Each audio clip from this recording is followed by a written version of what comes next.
You're watching Defense Dynamics and I'm Danveer Singh from New Delhi.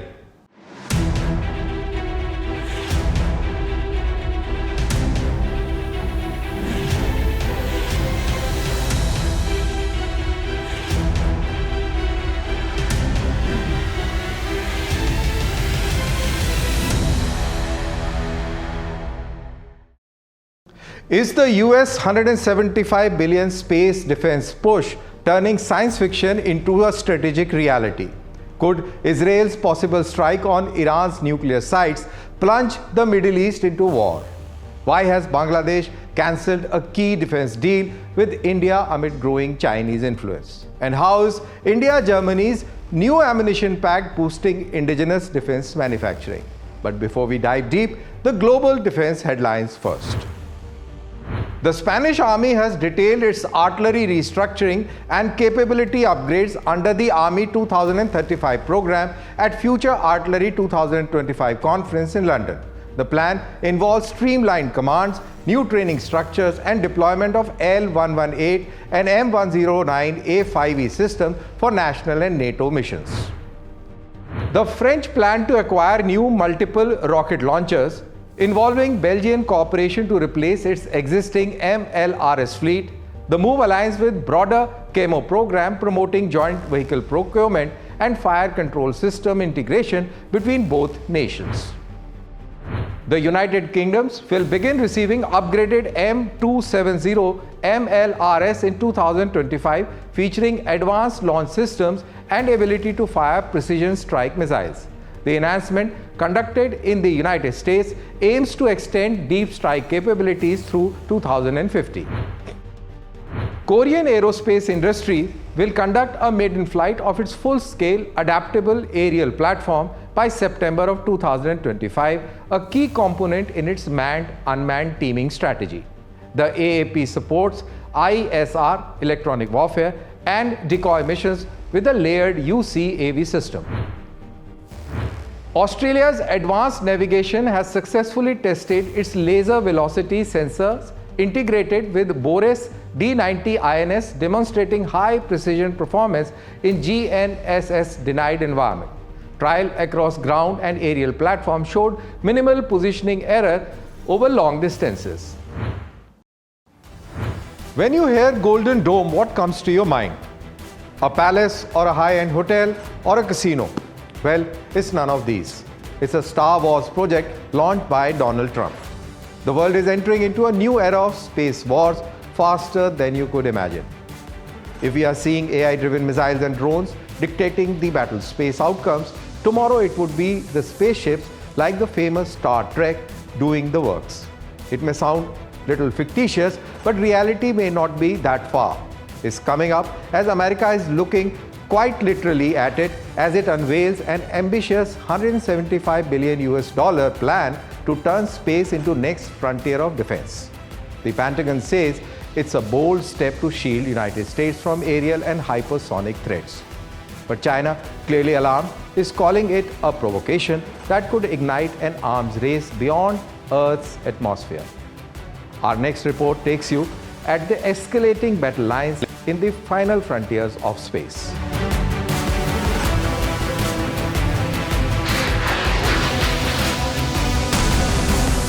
Is the most expensive US space security proposal yet, $175 billion spread over the next decade.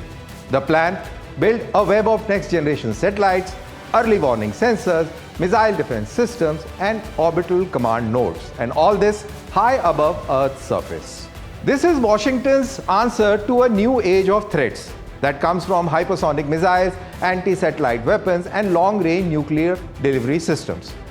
With both China and Russia accelerating their own space warfare capabilities, the Pentagon insists it's a race the United States cannot afford to lose. This design for the Golden Dome will integrate with our existing defense capabilities and should be fully operational before the end of my term. So we'll have it done in about 3 years. Once fully constructed, the Golden Dome will be capable of intercepting missiles even if they are launched from other sides of the world and even if they are launched from space. I'm also pleased to report that The one big, beautiful bill will include $25 billion for the Golden Dome to help construction get underway. That's the initial sort of a down deposit. And we have probably, you're talking about, General, we're talking about $175 billion total cost of this when it's completed. But Beijing isn't buying the deterrence argument. China's foreign ministry has blasted the proposal, calling it a dangerous militarization of outer space. In a strongly worded statement, China has warned that it could trigger a space-based arms race and even destabilize the global strategic balance. China's concern is strategic. It sees US space dominance as a threat to its second strike capabilities. But make no mistakes, Beijing is racing just as hard to weaponize space, only more covertly. The proposed budget would significantly boost the US Space Force, established in 2019 as the backbone of orbital defense. With over 200 new satellites planned and testing of space-based missile interceptors underway, the Pentagon is rewriting the rules of modern warfare. As Commander-in-Chief, my focus is on building the most powerful military of the future. As a first step, I'm asking Congress to fund a state-of-the-art Golden Dome missile defense shield to protect our homeland, all made in the USA. While the treaties, like the Outer Space Treaty of 1967, prohibits the placement of weapons of mass destruction in space, there is no ban on conventional weapons or surveillance systems. That legal grey zone is now the arena of silent arms race, high stakes, high altitude, and highly classified. First it was land, then sea, then cyberspace, and now it's low Earth orbit. The battle for strategic dominance has entered the new orbit, and the consequences could be planetary. In a move set to boost India's firepower and deepen its defense manufacturing base, New Delhi and Berlin have inked a strategic partnership to jointly produce ammunition. It's a clear signal to Europe's growing defense alignment with India, and yet another step in India's march towards self-reliance in arms production. Here's a full report. Take a look.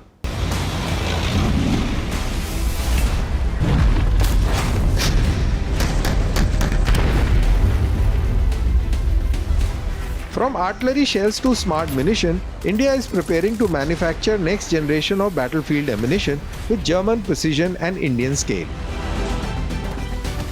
German defense firm Rheinmetall and India's Reliance Defense announced a strategic partner on ammunition supplies after officials from both companies signed a memorandum of understanding. Key to this collaboration is a plan for Reliance to establish a greenfield manufacturing facility based in Vatad industrial area of Ratnagiri, a city on the west coast of Maharashtra, India. The aim is to set up a joint production line in India for advanced artillery rounds, tank ammunition, and possibly even smart fuses and submunitions. It's a first of its kind tie-up between two countries in the lethal munition space. For India, the partnership fits neatly into its Atmanirbhar Bharat or self-reliant India vision, reducing dependence on imports while ensuring steady domestic supply in times of crisis or war. It also reflects the broader recalibration of global defense supply chains post-COVID and amid ongoing conflicts from Ukraine to the Indo-Pacific. For Germany, the deal is strategic. With NATO nations facing munitions shortages due to war in Ukraine, Berlin is now looking east to reliable partners like India for co-production and supply resilience. The first batch of jointly manufactured shells is expected to roll out within 24 months. The production will cater to both Indian armed forces and global export markets, especially in the global south.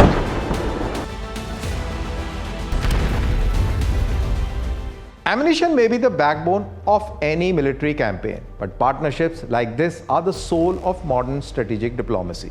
India and Germany are now loading not just shells, but shared future in defense manufacturing. In a move that has caught New Delhi by surprise, Bangladesh has abruptly cancelled $20 million defense contract awarded to Indian public sector shipyard. The decision comes amid rising geopolitical competition in the Bay of Bengal and increasing Chinese influence in Dhaka's strategic calculus. Here's more in our special report.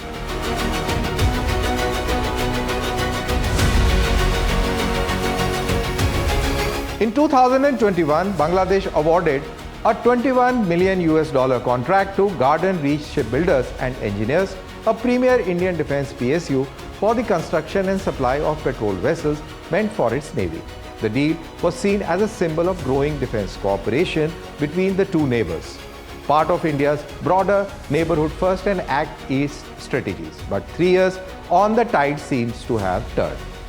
According to sources in both Dhaka and New Delhi, the Bangladeshi government has now unilaterally cancelled the order, citing technical reasons and delivery delays. However, behind the official narrative lies a deeper undercurrent. Strategic experts point to China's expanding footprint in Bangladesh's defense infrastructure. Over 70% of Dhaka's military hardware today is of Chinese origin, including submarines, frigates, and aircrafts. The cancellation could yet be another signal from Dhaka leaning more firmly towards Beijing's sphere of influence. This cancellation might seem small in dollar terms, but it carries a symbolic weight. It's a message not just to India but to wider Indo-Pacific region that Bangladesh is hedging its bet more carefully, possibly under pressure on inducement from Beijing. India has made significant efforts to build trust and deliver on joint infrastructure and defense projects with Bangladesh, ranging from coastal surveillance systems to fuel pipeline connectivity, but New Delhi has also voiced its increasing concerns. China's Belt and Road Initiative projects and arms sales dominating this region. For GRSE, the cancellation is a setback both reputational and commercial. The shipyard had already begun work on vessels which now risk being mothballed or repurposed. Officials are still awaiting formal communication from Dhaka on next step. Strategic partnerships can rise or unravel on trust and timing. As China and India jostle to influence South Asia, Dhaka's latest move underscores the delicate balance ex-smaller neighbors play in high-stakes game. The Middle East is on the edge once again. As nuclear negotiations resume between the United States and Iran, intelligence reports suggest Israel could be preparing a strike on Iranian nuclear facilities, reigniting fears of full-scale regional conflict. In this report, we break down the diplomatic double play unfolding, talks in Rome, threats from Tel Aviv, and Iran's fiery response. Signs of a potential military flashpoint are intensifying across the Middle East. US intelligence sources reveal that Israel is weighing a preemptive strike on Iran's nuclear infrastructure, an escalation that could upend regional stability. According to an American-based media report citing senior officials, while no final decision has been made so far, Israeli Air Force, however, has been conducting high-intensity drills, and there are growing movement of air ammunitions suggesting possible attack preparations. The timing is critical. Even as the US engages Iran in fifth round of nuclear talks, the threat to military conflict looms large. Israel has repeatedly called Iran's uranium enrichment program a red line. With Washington still pursuing diplomacy, Tel Aviv may not wait for negotiations to succeed, especially if they fear a nuclear-capable Iran is near. Iran, meanwhile, has warned that any Israeli military strike would trigger a decisive response, and the United States would bear legal responsibility for any such aggression as Israel's closest ally and arms provider. موضوع غنیسازی به عنوان بخش لاینفک Uranium enrichment is an integral part of Iran's peaceful nuclear energy and nuclear industry and must be maintained. We will not make the slightest concession in this regard. شما مجاز نیستیم که در این مورد Tensions are further complicated by Iran's internal stance. Supreme Leader Ayatollah Khamenei recently called US demands to halt enrichment excessive and outrageous. For Iran, enrichment is both a matter of national pride and strategic leverage. Despite the war rhetoric, diplomacy isn't off the table. Iranian and US delegations concluded their fifth round of nuclear talks in Rome recently. Mediated by Oman, the talks showed limited but notable progress. Arkichi said the two sides exchanged concrete proposals and that these would now be reviewed in respective capitals.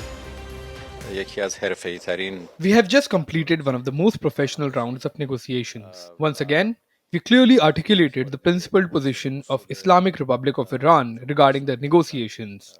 Our positions are completely clear, and we are standing firmly by them. But major hurdles remain. Chief among them, uranium enrichment. The United States is pushing for a civilian-only nuclear program with zero enrichment, a stance Iran rejects. Tehran insists on retaining domestic enrichment capacity, viewing it as non-negotiable. Meanwhile, Israeli intelligence officials have reportedly flown to Rome for side talks with United States negotiators. Mossad and Strategic Affairs Ministry officials are believed to be pushing Washington to hold firm on restrictions and not sign what they call a bad deal. איראן נשארה איום רציני מאוד על ישראל. Iran remains a very serious threat to Israel. We are, of course, in full coordination with the United States. We are talking to them all the time. And we hope that if they can reach an agreement that will prevent Iran from having a nuclear weapon, that means it will prevent Iran from being able to enrich uranium. If this is certainly achieved, we will, of course, welcome it. But in any case, the state of Israel reserves the right to defend itself against a regime that threatens to destroy us. אבל בכל מקרה, מדינת ישראל What's unfolding is a diplomatic double bind. While Washington seeks a negotiated deal, it is quietly preparing for conflict, boosting surveillance and reassessing military logistics should Israel go rogue. For Iran, this duality reeks of bad faith, negotiating with one hand, backing a hostile actor with another. The stakes couldn't be higher. A single Israeli strike could ignite a chain reaction of retaliation and counter-retaliation, pulling the US and the entire region into a prolonged conflict. Iran says it has capability to build a bomb but not the intent. Israel, on the other hand, says it won't wait for an intent to fall into an action. So will missiles fly or will diplomacy prevail? That remains to be seen. But one thing is clear. As nuclear talks continue and as threats escalate, the countdown to confrontation has begun. With camera person Vishwa Bandhu Nancy Baloda for DD India. With the growing tensions in the Middle East, the geopolitics is volatile. It remains a volatile region, and here is my take on this evolving situation. As the tensions escalate and the conflicts grow, the ongoing war in Gaza has led to a severe humanitarian crisis with thousands of casualties and a widespread destruction. Israel's military actions have drawn international scrutiny while Hamas continues to launch attacks, deepening the cycle of violence. Simultaneously, Israel-US-Iran tensions are rising over Iran's advancing nuclear program. The US and Israel fear Iran is nearing weapons capability, prompting threats of military action. These overlapping crises risk igniting broader regional conflict, undermining prospects of peace and stability in the region already fraught with decades of political, religious, and territorial disputes. With this, we come to the end of this episode. See you next week with new stories and their analysis. Thanks for watching, and do post your comments on social media with #DD with Danveer. Goodbye and take care.